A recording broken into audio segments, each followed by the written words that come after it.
Le 15 avril 2024, l'exposition La Journée de la langue chinoise s'est tenue au siège de l'UNESCO à Paris. Un événement co-organisé par la délégation permanente chinoise auprès de l'UNESCO, le Centre d'échange et de coopération linguistique entre la Chine et l'étranger, l'UNESCO Community Association et China Media Group.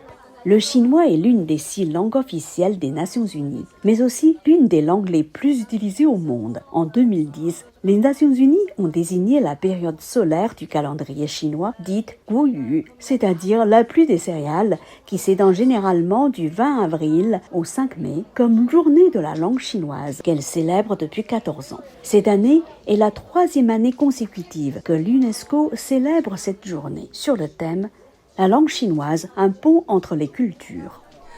这次联合国际中文的庆祝活动呢，我们是在联合国教科文组织跟国内的这个语合中心一起合作呢，是搞了一个儿童绘本的这样的一个方式。那么绘本呢是通过用儿童这个绘画来表达这个文字和我们文化的这个魅力和我们的这个影响吧。今年展出的还有很多法国作家，用他们的理解，用他们的画笔来描述中国文化的这个内容，所以这是很有意思的一种方式吧。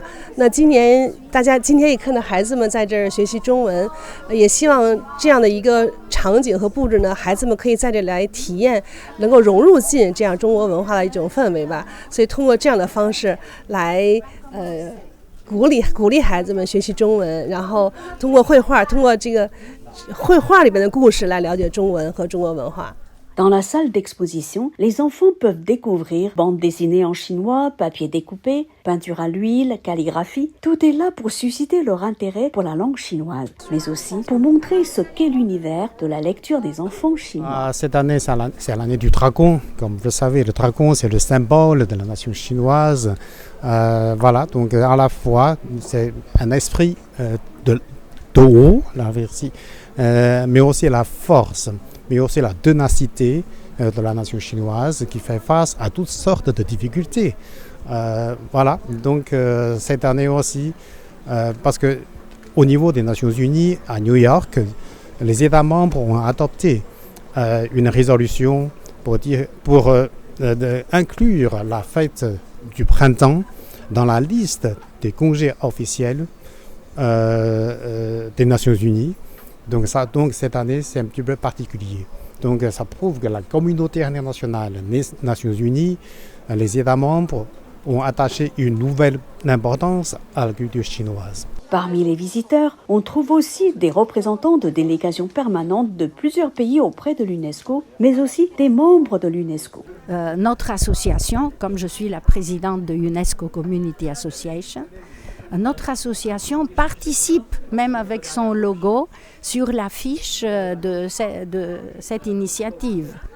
On a organisé un concours d'enfants, ça dure 2 ans, ce projet.